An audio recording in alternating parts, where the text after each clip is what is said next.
خەڵک کوردەوار ومیدوارم ساق و سەلامەت بن. ئەمەی کە ئێوە ئێستا لەم دیمەنانە ئەیبێنن لانکاستەر پاوندە.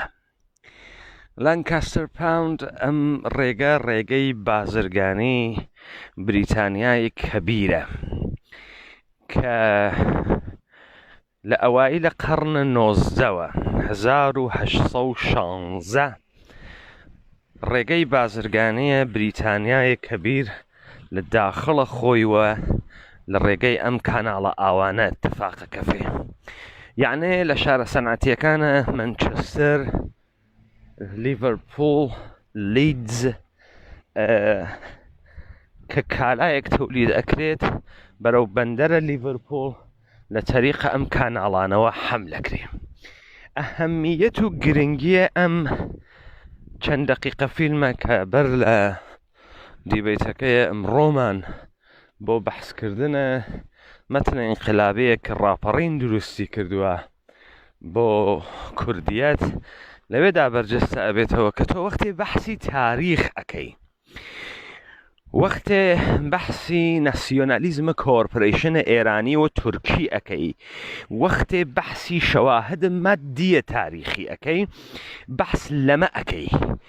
ڕێگەی بازرگانیە کاناڵە ئاوەکانە بریتانیا زەمانێک کە هەنووز ماشینە بخار وە ڕائاهەن مەوجود نییە، ئەوەڵین ڕێگەیەکە کە ئەتوانێت تەولیداتە ئەنبووهە کارخانەیە کە سەنعەتە و ئینقلابە سەنعەتی لە بریتانیا بەعسیەوێت کالاکانی جێبەجێ بکرێت.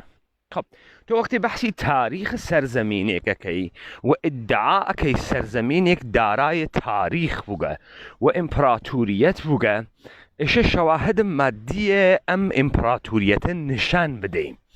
مەسەڵەن ئیمپراتوریە بریتانیا کە لە زەرفە 400 ساڵە ڕابردووە توانی گەسی بەشێکی ئەعزەم لە کورەیە زەمین ئێدارە بکات و بتوانێت دەخاڵەتێکی مستەقیمی لە ئیستعمارا بێت لەسەر کۆڵەکە و بنیادە ئەم مەسائلە دانریاگە. یعنی ئەمانە وەختێک کە تەولیدە سەروەت ئەکەن ئەو جار احتیاجیان هەست بۆ جێبەجێکردنە کالاکانیان ڕێگە دروستکەن. ئەمە لەکوێوە مهمە؟ سەبەبە ئەمە چییە؟ سەبەبە ئەمە مەسەکە وەختێ تو ئەگەڕێیت و داوای شەواهدە مادیە قودرەتە ئیمپراتوریە عوسمانی سەفەوی قاجاڕیە ئەەکەی و ئەپرسیت کە ئەم شاهانی یەک لە دوای یەکەی کە ئەمانە ناوی ئەوەن و ئیدعا ئەکەن کە تەمەدونیان دروست کردگە، شەواهدە مادیە ئەم ئیمپراتوریە کووە؟ وا لەکوێ؟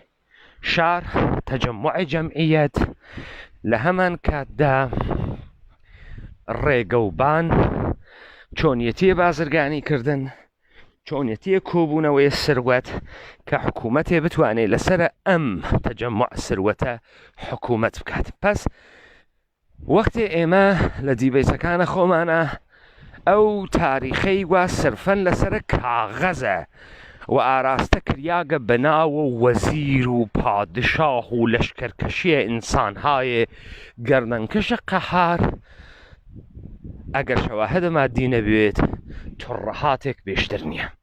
تەماشاکەن ئێوە لەگرا تابلۆیە گەوێنن لەگرا نووساگە شار لیدز 90 مایل بۆ کەسانێک کە خەریکن کالا حەملەکەن بە کەشتی هایە بچووک.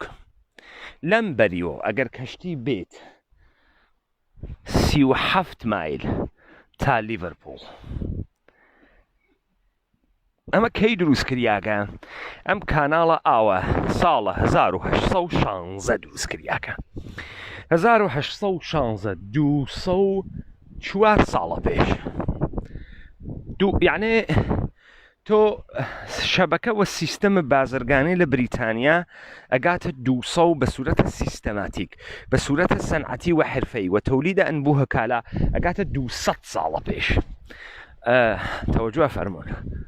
تۆ لەگرا وەختی ئەم کاناڵە مشاهدە ئەەکەی، ئەو جار تۆ ئەگەیت بەم پاپانە. ئەم پاپە 1834 دروست کریاگەوە تابلۆکەیسی 1834 دروست کریاگە، یعنی وەکو قاوەخانەی ناوە ڕێگەیە ئەوانەی کە حملە کالایان کردەکە.